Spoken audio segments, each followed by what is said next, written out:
فيطمع الذي في قلبه مرض। আমার আল্লাহ এবার বললেন, এ সমাজের বাবি, ও সমাজের মামাতো বোন, ফুফাতো বোন, ভালো করে শুনবা। আমার আল্লাহ এবার স্পষ্ট করে বললেন, ওরে আমার বান্দিরা শোনো, তুমি যদি তোমার দেবরের সঙ্গে কথা বলতে চাও, তুমি যদি তোমার মামার ঘরের ভাইয়ের সাথে কথা বলতে চাও, তুমি যদি তোমার ফুফাতো ভাইয়ের সঙ্গে কথা বলতে চাও, তুমি যদি অন্য পুরুষের সঙ্গে কথা বলতে চাও, ওরে আল্লাহর বান্দি শোনো, তাহলে নরম ভাষায় কথা বলিও না। যেই ভাষায় কথা বললে তার ভিতর রূপ তৈরি হয়, এমন ভঙ্গিমায় কথা বলা যাবে না। যেই ভঙ্গিতে কথা বললে তোমার প্রতি আকর্ষণ হইয়া যায়, এমন ভঙ্গিমায় কথা বলা যাবে না। যেই ভঙ্গিতে কথা বললে তোমার প্রতি সে আকৃষ্ট হইয়া যায়, এমন ভাষায় কথা বলা যাবে না। যেই ভাষায় কথা বললে ওই বান্দা তোমার প্রতি পাগল হইয়া যায়। না, আমার বাবি তো অনেক সুন্দর, আমার বাবির কণ্ঠ যদি সুন্দর হয়, আমার বাবির চেহারা কত সুন্দর হবে, আমার মামাতো বোনের কণ্ঠ যদি সুন্দর হয়, আমার মামাতো বোন কত সুন্দর হবে, আমার মামাতো বোনে ফুফাতো বোনের কণ্ঠ যদি এত মোলায়েম হয়, তাহলে তার চেহারা কত সুন্দর হবে। আমার আল্লাহ এবার বললেন, ওরে বান্দি শোনো, এমন মোলায়েম ভাষা দিয়া, মিষ্টি লাগাইয়া, রস লাগাইয়া, এরকম মধুর ভাষায় মামার ঘরে ভাইয়ের সাথে কথা বলা যাবে না। এমন ভাষায় কথা বলিও না, তার ভিতরে যদি নেফাকি থাকে, তখন তোমার প্রতি সে অটোমেটিক এফেক্ট হয়ে যাবে, পাগল হয়ে যাবে, সে তোমার প্রতি আকর্ষণ তার বেড়ে যাবে, ঠিক কিনা? ফায়াতমা আল্লাযী ফি কলবিহি মারাদ, তার ভিতরে যদি রূপ থাকে, রূপ বলতে কি তার নেফাকে যদি থাকে, যেমন লোভ যদি থাকে, লিপ্সা যদি থাকে, তাহলে সে কিন্তু তোমার প্রতি আকৃষ্ট হইয়া যাইব। এজন্যে নবীজি বলছেন যে তুমি যখন অন্য পুরুষের কথা বলবা, তখন কথার আওয়াজটা একটু চেঞ্জ করে কথা বললো। যেমন ধরেন আমি মাইকের বাসায় যেরকম মাইকের সাথে ফেস টু ফেস আমি কথা বলতেছি, আমার আওয়াজটা একভাবে যাইতেছে, সামনে যখন আমি হাত দেব তখন আওয়াজটা পরিবর্তন হয়েছে নি? কথা জোরে হবেন আপনারা? মাইকের সামনে আমি হাত ছড়াইলাম, আমার আওয়াজটা একরকম, কিন্তু যখন আমার মুখের সামনে আমি কথাটা আনলাম, হাতটা আমি আনলাম, তখন আমার কথাটা সম্পূর্ণ চেঞ্জ হয়ে গেছে। আল্লাহর পয়গম্বর বলেন, তুমি তোমার দেবরের সাথে কথা বলবা, কোনো নিষেধ নাই, সমস্যা নাই, তবে হ্যাঁ ফাসআলুহুন্না মাতাআন ফাসআলুহুন্না মিন ওয়ারাই হিজাব, মাঝখানে একটা পর্দা রাখবাই এবং এমন ভাষায় কথা বলবাই, মাঝখানে একটা আওয়াজটা ডাইভার্ট করে দিবাই, যাতে আওয়াজটা ঘুরায় ঘুরায় তার হানো যায়, যাতে কোনো সমস্যা না হয়। وقرن في بيوتكن ولا تبرجن تبرج الجاهلية الأولى। আল্লাহ এই আয়াতে বলছেন যে তুমি নিজেকে সাজুগুজু করিয়া একেবারে নেল পলিশ, আলতা, সুনু, আটা, ময়দা, সয়াবিন তেল, কেরোসিন লাগাইয়া ফার্লার হাজিয়া, এরপরে গায়ে হলুদের স্টেজে বসবায়, এরপরে দেখবেন হাজার হাজার ছেলে সেলফি তুলবো, ফেসবুকও ছাড়বো, শুধু সোয়াব আর সোয়াব হইব।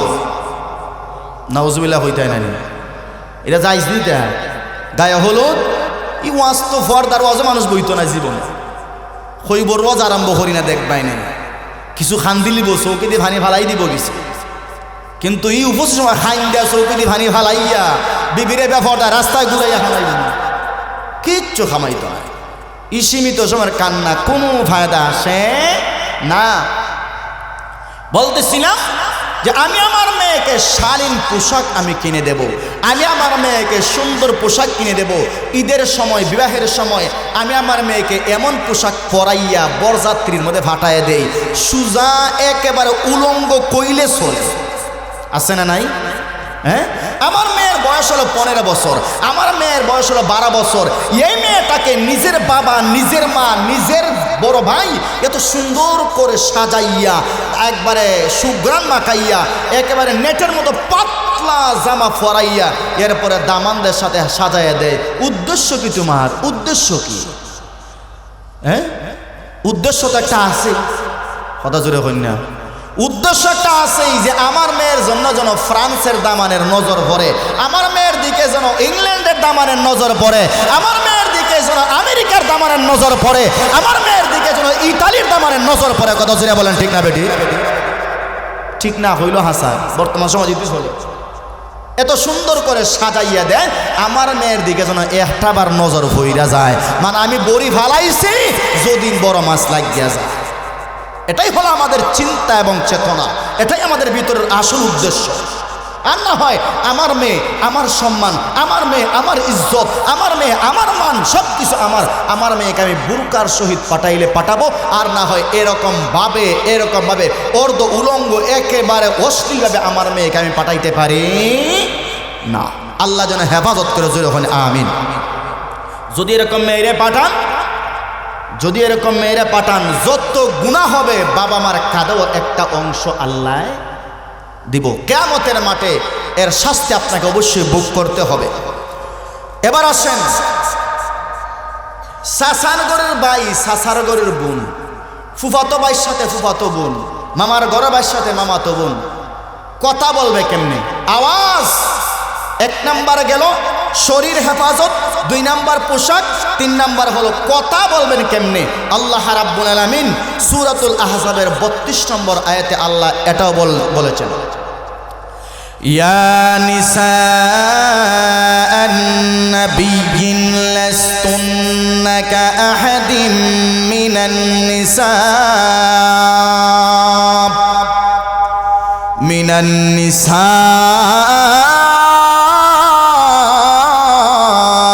ইন ইত্তাকাইতুন্না ফালা তাখদান بالقول فيطمع الذي في قلبه مرض وقلن قولا معروفا। আল্লাহ রাব্বুল আলামিন এখানে বলতেছেন নবীর বিবিদেরকে আল্লাহ উদ্দেশ্য করে বলতেছেন, ও নবীর বিবিরা, কা আহাদিম মিনান নিসা, তোমরা দুনিয়ার অন্য নারীদের মতো নও। সুবহানাল্লাহ কইবেন। আল্লাহ নিজে বলতেছেন, ইয়া নিসাআন নাবিয়্যিন লাস্তুন্না কা আহাদিম মিনান নিসা, তোমরা অন্য কোন নারীদের মতো নও। ইনিত্তাকাইতুন্না, তোমরা যদি আল্লাহকে ভয় করে থাকো। ভাই ভালো করে বুঝবেন, এই কথাটা যদিও আমার আল্লাহ নবীর বিবিদেরকে বলতেছেন, কিন্তু এই কথাটাও আমার আল্লাহ আমাদের বিবির জন্য রাখছেন। সুবহানাল্লাহ জোরে বলেন। বলতেছেন, এ দুনিয়ার মুসলমান নরনারী ভালো করে শোনো, তোমরা যদি আমি আল্লাহকে ভয় করো, ইনিত্তাকাইতুন্না ফালা তাহদানা বিল কাউল, তোমরা কথার ভঙ্গি পাল্টায় কথা বইলো না, মধুর সুরে কথা বইলো না, মোলায়েম ভাষায় তোমরা কথা বলিও না, যেই ভাষার মধ্যে এফেক্ট আছে। এফেক্ট কথা বুঝাইতে পারছি না, কথা বুঝছেন নি? কিছু কিছু মহিলার ভাষা আছে, দেখবেন প্রথম কথাটা শোনার সাথে সাথে যুবকের দিলের মধ্যে হিট করেনি। কথা হই না, দেখবেন কি সিস্টেম, আসসালামু আলাইকুম ভাইসা ভালো আছেন, এই যে সুন্দর হইরা কথা খান কইসা আল্লাহর বাইন্দে, বাইসাবের মন না গুললে আর রাস্তা আছে? হ্যাঁ, আর রাস্তা নাই তো। এমন ভঙ্গিতে কথা কইছে দেওয়ারের সাথে, এমন ভঙ্গিতে কথা কইছে ফুফার ঘরের ভাইয়ের সাথে, এমন ভঙ্গিতে এমন সুরে কথা বলছে মামার ঘরের ভাইয়ের সাথে। আচ্ছা হন চাইন, মামার ঘরের ভাই জীবনে প্রথমবার খালি ফোন একটা দিছে, আর বাকি লাইন হয়ে গেছি কিনি। কথা হই না, লাইন করে দিলেছে না নেই? এই সুরে তো লাইন করে দিলেছে। মামার ঘরে ভাই ইন্না লিল্লাহ, আমি তো আগে জানি না আমার মামার ঘরে বইনের কণ্ঠস্বর তো মধুর, বাঁশির সুর থাকে আরো মধুর না। এখন দেখা যায় তার দিলের ভিতরে এফেক্ট হয়ে গেছে, এফেক্ট। নাউজুবিল্লাহ জোরে হইতে না। আল্লাহ পরবর্তী অংশে বলতেছেন, ফায়াতমাআল্লাযী ফি কলবিহি মারাদ। আমার আল্লাহ এবার বললেন, এ সমাজের বাবি, ও সমাজের মামাতো বোন, ফুফাতো বোন, ভালো করে শুনবা। আমার আল্লাহ এবার স্পষ্ট করে বললেন, ওরে আমার বান্দিরা শোনো, তুমি যদি তোমার দেবরের সঙ্গে কথা বলতে চাও, তুমি যদি তোমার মামার ঘরের ভাইয়ের সাথে কথা বলতে চাও, তুমি যদি তোমার ফুফাতো ভাইয়ের সঙ্গে কথা বলতে চাও, তুমি যদি অন্য পুরুষের সঙ্গে কথা বলতে চাও, ওরে আল্লাহর বান্দি শোনো, তাহলে নরম ভাষায় কথা বলিও না। যেই ভাষায় কথা বললে তার ভিতর রূপ তৈরি হয়, এমন ভঙ্গিমায় কথা বলা যাবে না। যেই ভঙ্গিতে কথা বললে তোমার প্রতি আকর্ষণ হইয়া যায়, এমন ভঙ্গিমায় কথা বলা যাবে না। যেই ভঙ্গিতে কথা বললে তোমার প্রতি সে আকৃষ্ট হইয়া যায়, এমন ভাষায় কথা বলা যাবে না। যেই ভাষায় কথা বললে ওই বান্দা তোমার প্রতি পাগল হইয়া যায়। না, আমার বাবি তো অনেক সুন্দর, আমার বাবির কণ্ঠ যদি সুন্দর হয়, আমার বাবির চেহারা কত সুন্দর হবে, আমার মামাতো বোনের কণ্ঠ যদি সুন্দর হয়, আমার মামাতো বোন কত সুন্দর হবে, আমার মামাতো ফুফাতো বোনের কণ্ঠ যদি এত মোলায়েম হয়, তাহলে তার চেহারা কত সুন্দর হবে। আমার আল্লাহ এবার বললেন, ওরে বান্দি শোনো, এমন মোলায়েম ভাষা দিয়া, মিষ্টি লাগাইয়া, রস লাগাইয়া, এরকম মধুর ভাষায় মামার ঘরে ভাইয়ের সাথে কথা বলা যাবে না। এমন ভাষায় কথা বলিও না, তার ভিতরে যদি নেফাকি থাকে, তখন তোমার প্রতি সে অটোমেটিক এফেক্ট হয়ে যাবে, পাগল হয়ে যাবে, সে তোমার প্রতি আকর্ষণ তার বেড়ে যাবে, ঠিক কিনা? ফায়াতমা আল্লাযী ফি কলবিহি মারাদ, তার ভিতরে যদি রূপ থাকে, রূপ বলতে কি তার নেফাকে যদি থাকে, যেমন লোভ যদি থাকে, লিপ্সা যদি থাকে, তাহলে সে কিন্তু তোমার প্রতি আকৃষ্ট হইয়া যাইব। এজন্যে নবীজি বলছেন যে তুমি যখন অন্য পুরুষের কথা বলবা, তখন কথার আওয়াজটা একটু চেঞ্জ করে কথা বললো। যেমন ধরেন আমি মাইকের বাসায় যেরকম মাইকের সাথে ফেস টু ফেস আমি কথা বলতেছি, আমার আওয়াজটা একভাবে যাইতেছে, সামনে যখন আমি হাত দেব তখন আওয়াজটা পরিবর্তন হয়েছে নি? কথা জোরে হবেন আপনারা? মাইকের সামনে আমি হাত ছড়াইলাম, আমার আওয়াজটা একরকম, কিন্তু যখন আমার মুখের সামনে আমি কথাটা আনলাম, হাতটা আমি আনলাম, তখন আমার কথাটা সম্পূর্ণ চেঞ্জ হয়ে গেছে। আল্লাহর পয়গম্বর বলেন, তুমি তোমার দেবরের সাথে কথা বলবা, কোনো নিষেধ নাই, সমস্যা নাই, তবে হ্যাঁ, ফাসআলুহুন্না মাতাআন ফাসআলুহুন্না মিন ওয়ারাই হিজাব, মাঝখানে একটা পর্দা রাখবাই এবং এমন ভাষায় কথা বলবাই, মাঝখানে একটা আওয়াজটা ডাইভার্ট করে দিবাই, যাতে আওয়াজটা ঘুরায় ঘুরায় তার হানো যায়, যাতে কোনো সমস্যা না হয়। আজকে আমরা সমস্যা শুধু বাজাইতেছি, সমস্যা কমাইতে আমরা জানি না। ওয়াজ করবো কি, পর্দার ওয়াজ করলে মানুষ শুনে ঠিক আছে, কিন্তু এটা আমল করতে রাজি না, আমল করে না। আজকে পর্দার ওয়াজ করলাম, আগামীকালকেই যদি জাঙ্গাইল গ্রামে একটা বড় ধনী মানুষের একটা বিবাহের অনুষ্ঠান হয়, আপনি আটকাইতে পারবেন? আমার ওয়াজে কোনো খামাইব, গায়ে হলুদ টিভি চলব, কথা হন না আপনারা, নাচ গান ঠিকই চলবো, কিন্তু আপনারা মনে মনে ভাবতে পারেন যে হুজুরে তো আনছিলা নবীগঞ্জ থেকে, হুজুরে ওয়াজ করে গেছেন, কোনো খামে আইছে না, হুজুরের ওয়াজে আসর নাই, কিছু আলোচনা হইব নি? আলোচনা হয়। বাইরে আসর নাই এই কথা বলা যাবে না। আমার কথা হইল, তোমার ভিতরে মহান আল্লাহর বই নাই, কথা হচ্ছে এখন, ঠিক না বেটে? তোমার ভিতরে আল্লাহর ভয় নাই, আমার ওয়াজে তোমার ভিতরে আসর করবো কেমনে? তোমার ভিতরে যদি আল্লাহর ভয় থাকতো, আমার মরণ কোন সময় হইবে আমি তো এটা জানি না, কাজে সাবধান। আমি এখান থেকে আমার কান সুদা হয়ে গেছে, আমি আর আমার মেয়েকে বেপরদা বের করবো না, আমার ছেলের মেয়েকে বউকে বেপরদায় বের করবো না, আমার স্ত্রীকে আমি বেপরদায় বের করবো না, তাহলে তুই সব কিছু সুজা হইয়া যায়। কথা জোরে বলেন, ঠিক না বেটি? সব কিছু ঠিক হইয়া যায়, কিন্তু না, পর্দা এটা আল্লাহর একটা ফরজ বিধান। কি বিধান ভাই? কত? আলহামদুলিল্লাহ, তাহলে আমার কাছাকাছি বিশাল। বলতেছিলাম, নামাজ যেরকম ফরজ, রমজান মাসের রোজা যেরকম আল্লাহ আমাদের উপরে ফরজ করছেন, এরপরে টাকা থাকলে হজ, যাকাত, এগুলা যেরকম আল্লাহ আমাদের উপরে ওয়াজিব করছেন, ফরজ করছেন, আল্লাহ রাব্বুল আলামিন পর্দাও নারী জাতির উপরে ফরজ করছেন। কথা বলেন, ঠিক না বেটি? পর্দাও ফরজ করছেন। পর্দা, এই পর্দার বিষয়ে আমাদের সবচেয়ে বড় গাফিলতা, সবচেয়ে বড় অলসতা, দুনিয়ার সব কিছু আমার ঠিক, পর্দা আমার বেটি। কথা বলেন, ঠিক না বেটি? দুনিয়ার সব ঠিক, কিন্তু পর্দা আমার চলে না, কারণ সে বুঝে আমি পর্দা যদি আমি করি, তাইলে তো আমার আসল এবং পুঁজি সব যাইব গে। চাচা কথা বুঝুননি আমার লাভ আসল সব যাইবে কি যদি পর্দা করি। আচ্ছা বলেন তো, আপনার এক কথা বলেন, আমাদের বাংলাদেশে অনেক ডাক্তার নিয়ে আসে না, পর্দা করে ডাক্তারি করে, আসে না নাই? কথা হই না কেন? আমি নিজে দেখছি তো, আমাদের হবিগঞ্জ এক ডাক্তার মেয়ে আছে, উম্মে কাশ্মীরা, উনি সিলেট ইবনে সিনাতে উনি চাকরি করেন। আমি আমার ওয়াইফকে প্রায় 10 থেকে 15 বার নিয়ে গেছি। অনেক পুরুষরা যায়, কিন্তু পুরুষ ঢুকার কোনো ক্ষমতা নাই। হ্যাঁ, চেম্বারের ভিতরে পুরুষ তো ঢুকার কোনো ক্ষমতা নাই, এটা ঠিক আছে, কিন্তু উনি যে বাসা থেকে একবারে চেম্বার পর্যন্ত আসে, আমি নিজে দেখলাম অনেক দূর থেকে, বাবারে বাবা, একবার মাথা পর্যন্ত এমনভাবে সম্পূর্ণ ডাকা, উনি কি চৌকে দেখে আনেন? হ্যাঁ, কথা হয় না কেন? উনি কি চৌকে দেখে না?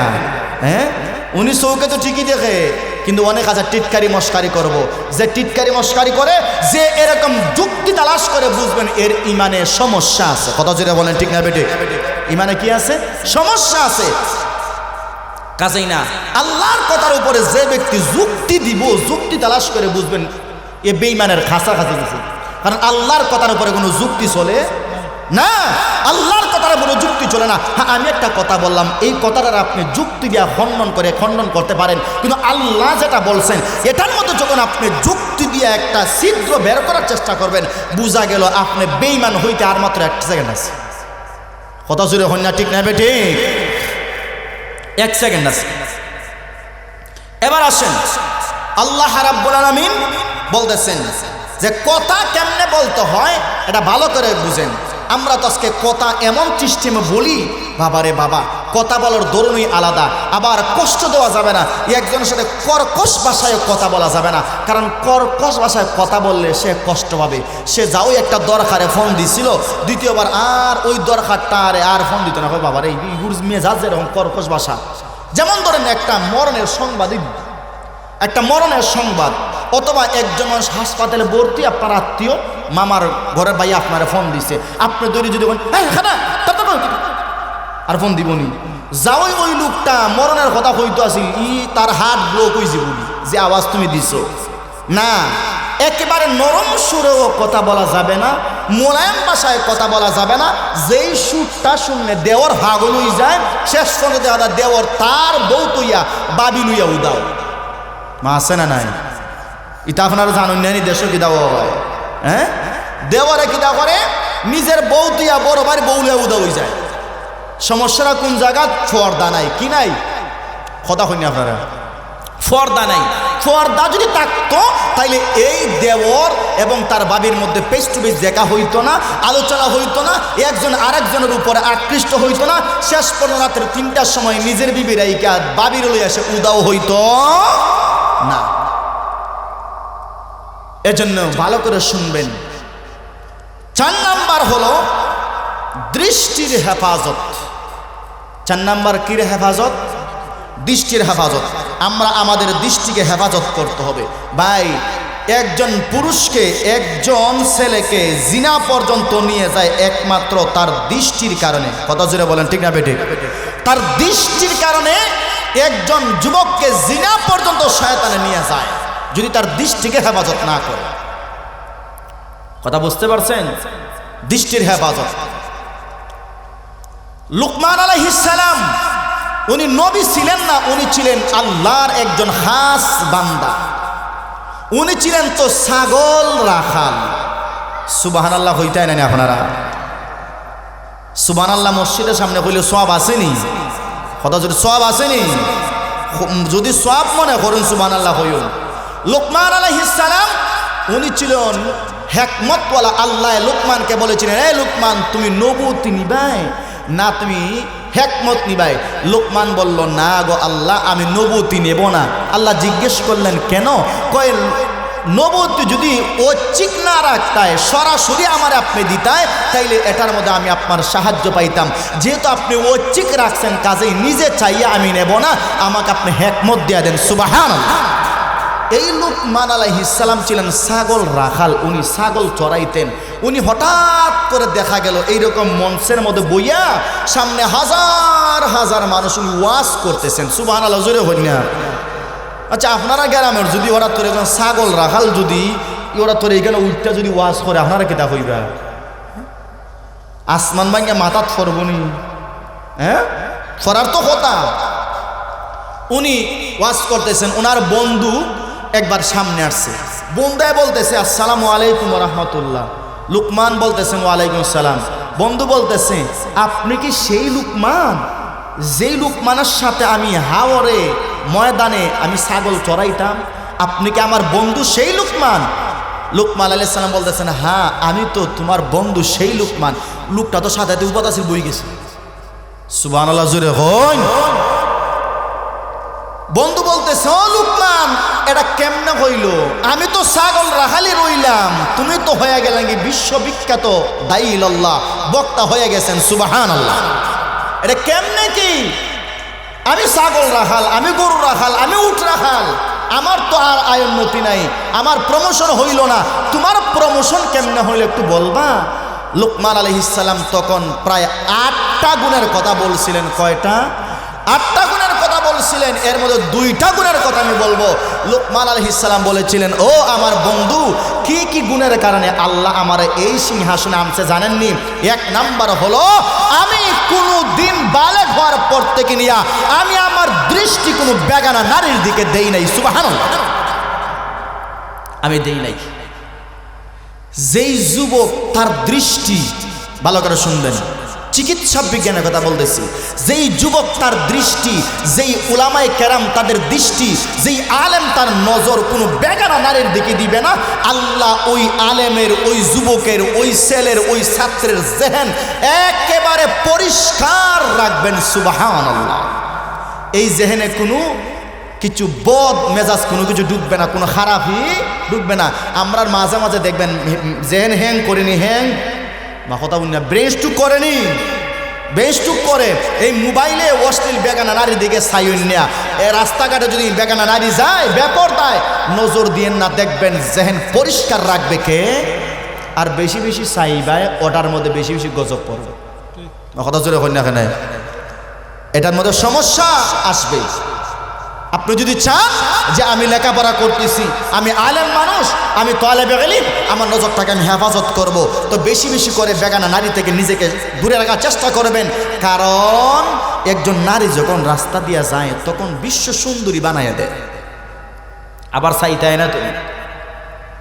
লুকমান বলছেন বন্ধু আমাকে আল্লাহ এই একটা গুণ, 1 নাম্বার বললাম, ওই একটা গুণের কারণে আমার আল্লাহ বিশ্ববিখ্যাত বক্তা বানায় দিছে যে আমি আমার দৃষ্টি কোনো বেগানা নারীর দিকে আমি দেই নাই। সুবহানাল্লাহ। বন্ধু বলে 2 নাম্বার গুণ কি? কই 2 নাম্বার গুণ হলো আমার জবান দিয়া কোনোদিন মিথ্যা কথা বলি নাই। সুবহানাল্লাহ। হইতাই না, সাধারণ বিষয় তো, হুজুর মিছা কথা হইতাম নাই, আজকে থেকে ওয়াদা করিলাম। এসার রাজান খান ফরুক দেখা যাইব না, ওয়াদা কেমনি যায়? আপনারও যদি খের কাছে টেকা পাইতো আপনার ঋণ, আপনি আজকে আসার পরে দেওয়ার কথা, যদি ফোন দেয় আসসালামু আলাইকুম আব্দুল্লাহ কই তুমি, তখন আপনার ফকরও টেকা নাই, জোগাড়ও করতে পারছো না, তখন মিছা কথা বাড়ইব নি? কথা কইনাতে বাড়াইব অটোমেটিক। হয়তো বিপদ কইরা কইবেন আমি জাঙ্গাইল নাই, আমি সিলেট শহরও, আর না হয় কইবেন আমি গোবিন্দগঞ্জ। কথা কইবাই নি? লুকমান বলতেছে 3 নাম্বার কারণ হলো আমি জীবনে কোনোদিন হারাম উপার্জন আমার পেটের ভিতরে ঢুকাই নাই। সুবহানাল্লাহ। 4 নাম্বার হলো আমি জীবনে কোনোদিন আমি আমার লজ্জাস্থানের হেফাজত করেছি। লজ্জাস্থান এটা আল্লাহ আমাকে আমানত দিয়েছেন, এই আমানতের খেয়ানত আমি কোনোদিন করি নাই। লুকমান বলতেছেন আরেকটা গুণ হলো আমি কোনোদিন কোনো মানুষের গীবত করি নাই, কোনো পুরুষকে, নামাজি যুবককে আমি কোনোদিন তুহমত দেই নাই, নামাজি একজন নারীকে, পর্দানিসীন একজন নারীকে আমি লুকমান কোনোদিন বেপর্দায় বা তাকে কোনোদিন তুহমত দেই নাই, মানুষের সমালোচনা করি নাই। এই হলো লুকমান। কীভাবে হইলেন, কীভাবে হইছেন? তার দৃষ্টি হেফাজত করার কারণে। যে যত বেশি আপনার দৃষ্টি হেফাজত করতে পারবেন, টিভি থেকে, ডিশ থেকে, এবার ল্যাপটপ থেকে, মোবাইল থেকে, অশ্লীল বেগানা নারীদের ছবি থেকে, নাচ গান থেকে নিজের চেহারা, নিজের দৃষ্টি হেফাজত করবেন, তত আল্লাহ আপনার জেহেন শক্তি বাড়াইয়া দিব। সুবহানাল্লাহ।